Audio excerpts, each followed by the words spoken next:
Last week, there was the United Nations General Assembly. Even when the President of the United States of America was insulting everybody, African leaders sat there.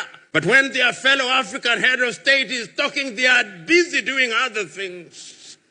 Who cast us? Who bewitched us? These are the uncomfortable questions that we must ask here. We have been too nice to each other for too long.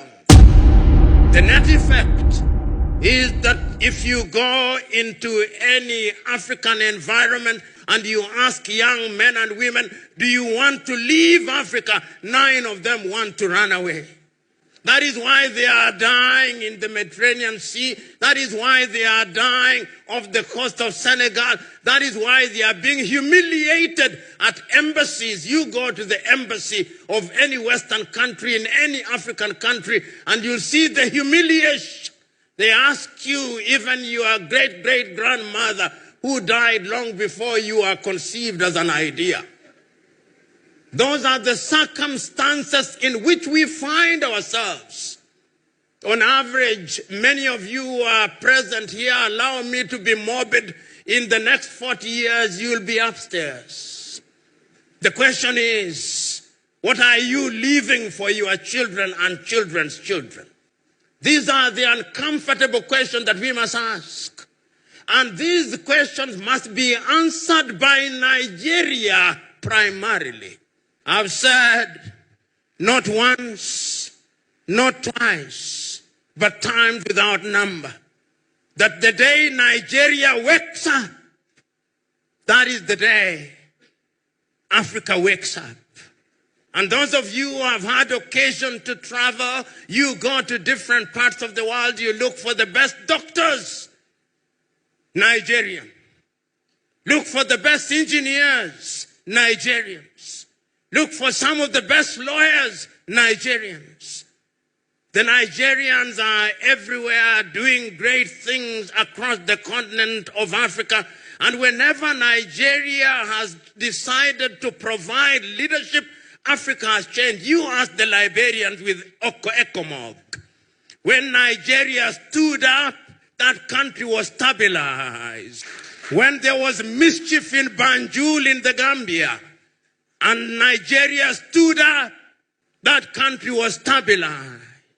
When Nigeria did not do as well as she should have done in the Sahel, the problem is not stabilized.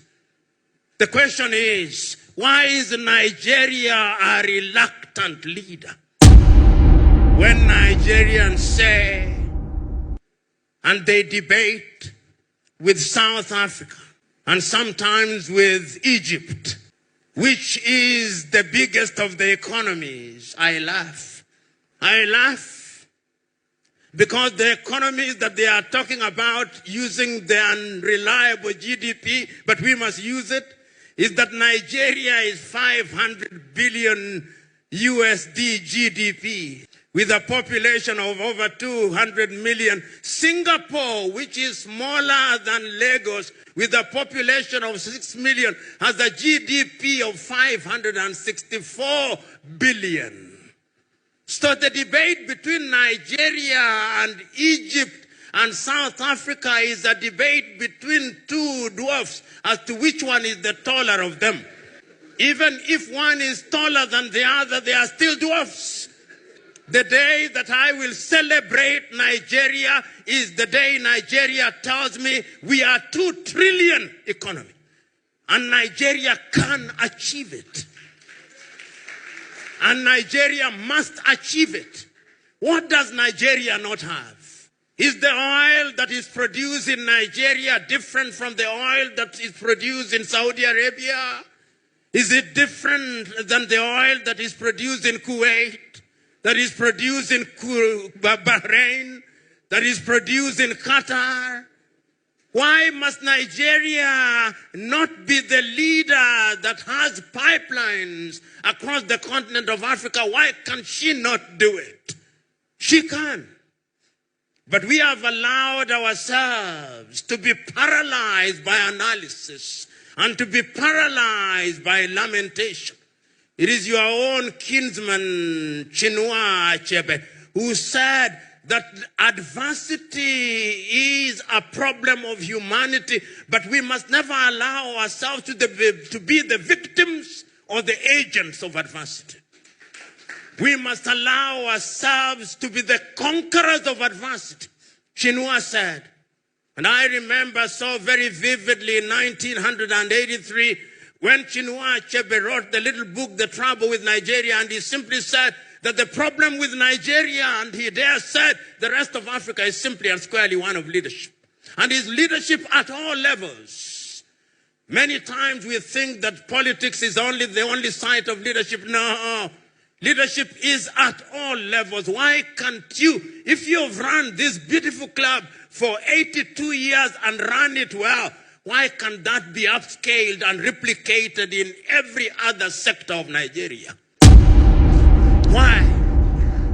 Why is it that in this microenvironment, you do not care who is who in this club? Everybody has a sense of esprit de corps, a sense of camaraderie. You do not care from which ethnicity you come from. But when you want to run the club that is Nigeria, you now talk tribe, you now talk religion. Why? These are the uncomfortable questions that you must confront, because if you do not confront them, then Nigeria and Africa will continue to punch below her weight. I was at an African university, and at that university they said that their greatest desire was that they wanted to be like Harvard and Cambridge. And I said, why do you want to be like Harvard? Why do you want to be like Cambridge? Why can't you not just be you? One of the things that we Africans must do is to exercise the ghost of low self-esteem and to wear the spirit of self-belief. The day we do that, that is the day that Africa will begin to grow.